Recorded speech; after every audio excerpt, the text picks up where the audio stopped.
Hi, this is your coach Joe Lucas, and welcome to my latest Practice Power blog. Hey, I don't know about you, but I hope you're off to a great start this January, this new year. And I don't know about you, but where did the month go? I mean, here we are, it's last week, and my gosh, 1/12 of the year, 1/3 of the first quarter, already in the books for 2015. Hey, which really brings me to my topic in a little bit, which I want to talk about success. But before we do that, let's have a little check-in. You know, here we are getting to the end of the month. How well have you done at executing your January monthly game plan? You know, if you go back a couple of blog posts, and they're always here, you know, I'm a big proponent of making sure we lock in really a couple things. Number one, your habits. 2, your behaviors. Number 3, your contacts, right? We want to make January a heavy-duty contact month. And as I talk to my clients, we're seeing a lot of success with getting referrals and introductions and following up with people and getting people into the office now looking to make changes. You know, so again, it's never too late. Still got a little time left. Let's go make sure we get that done. Now, let's talk about today. And the reason why I brought up this topic is last week I was referred to a pretty successful person in this industry, 20 some odd years doing some, really good business. And, they're coming into my world because they want to kind of take it to the next step. They want to go to that quote unquote next level we always hear about, but it's often ill-defined. So the question I always ask anybody who wants to come into my space and hire me is, well, actually, what's success? So how do you know if you're successful or not?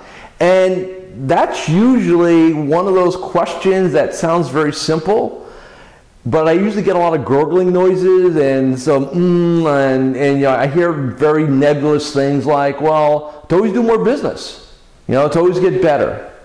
And so you get these concepts, if you will. Concepts and design are 2 different things.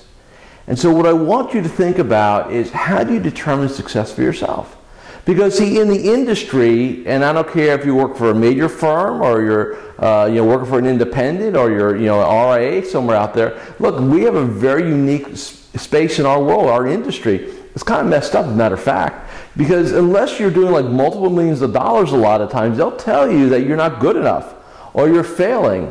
And I see people. It was funny. A couple of months ago, I was at a conference, and I was getting on this bus to go from like one venue to another venue. And I had a couple clients there, so that's why I was down visiting them.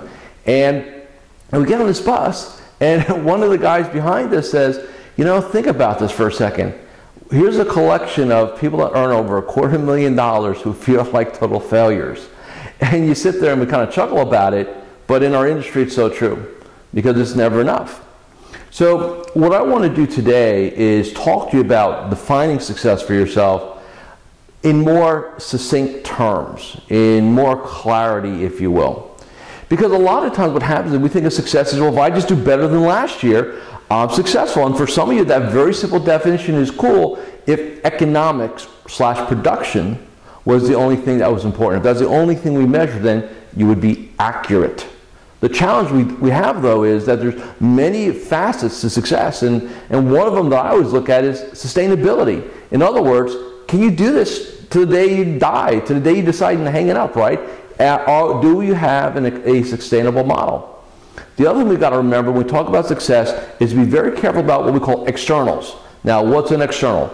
Oh, making President's Club, Leaders Club, being in the top 50, being in the top 10, being number 1 in my office. All those things over the years I've had people say to me, and you've got to remember this. Whenever you set an external goal, you lose control. You could double your business and somebody can still beat you. You can grow your revenue by $500,000 and still lose because you're not number 1. So you want to be very careful about how you want to set up the game for yourself so that you're always feeling good. Remember, human beings are happiest with a very simple word called progress. When we're progressing towards our goals, we feel empowered. We feel like we're doing things. We feel like we're making the changes that are necessary. So with that being said, let's talk a little bit about what I consider success to be.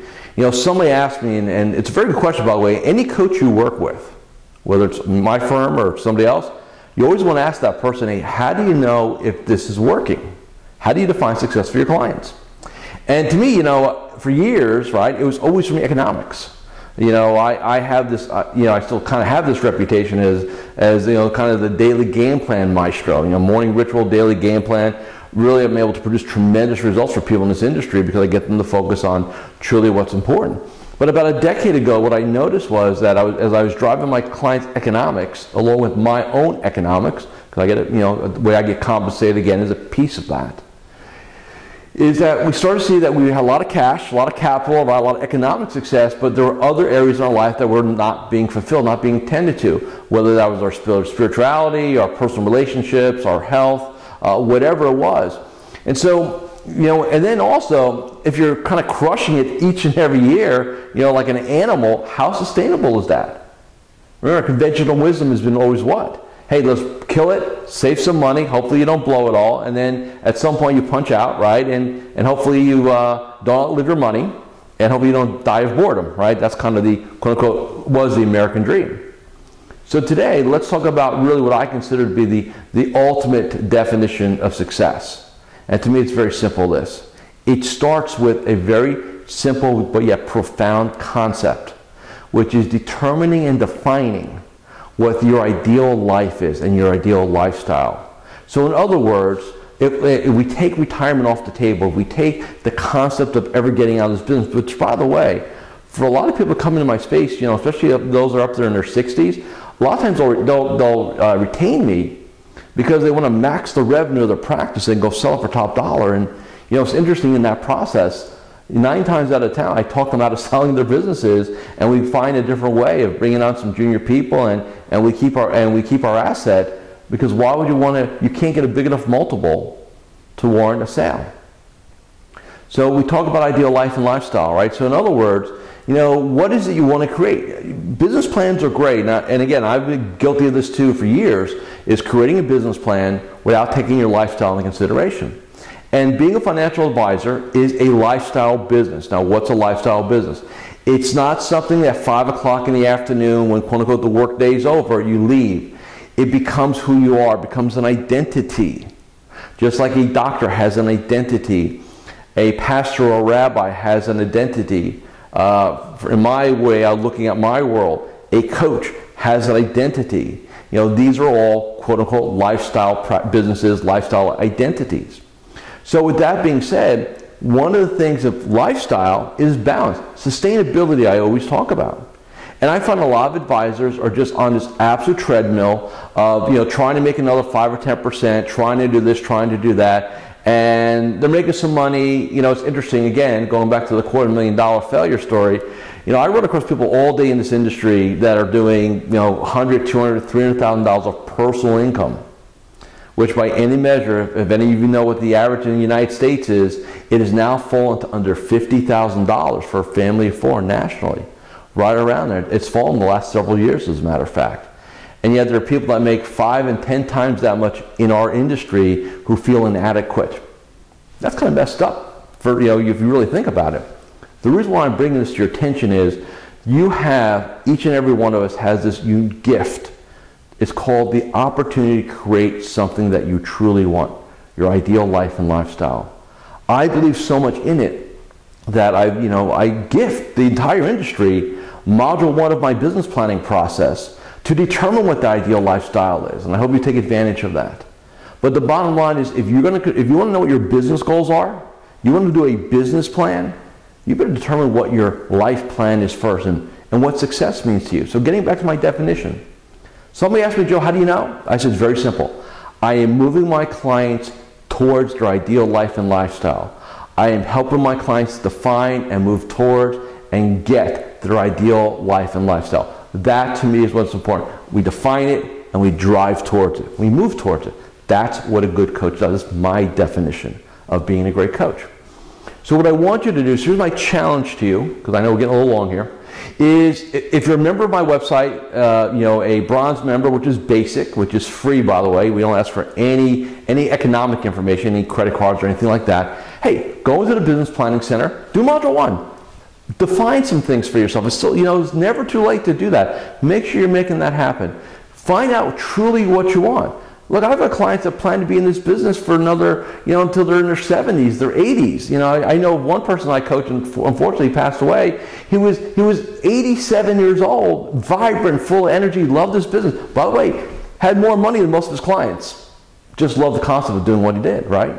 So if you're passionate about this industry and you're passionate about your career, let's find a way for you to be sustainable for the entire length of time that is, no matter what that is. So just a couple things I want to keep that in mind. So again, take advantage of that. There's a link, join, very cool. Love to have you come in there. Number 2, if you are already a member, silver and gold, remember February 18th, our first live webcast. Me, in all my glory, live in front. We're going to be taking Q&A, be laying out some new stuff. So make sure you sign up for that when the invitation is extended to you. And then the last thing I want to say before we kind of wrap up, actually the month of January, is again, if you've got some time and this kind of makes sense to you, resonates, there's a link, fill out a very simple form, give you some of my time. With that being said, finish out January, define your ideal life and lifestyle, really spend some time on that. Come again, let me give you my gift of module 1 of my business planning process. And until next time, this is Coach Joe Lucas saying, hey, let's be prosperous, right? Let's be successful, let's be passionate, and I look forward to being with you again very soon.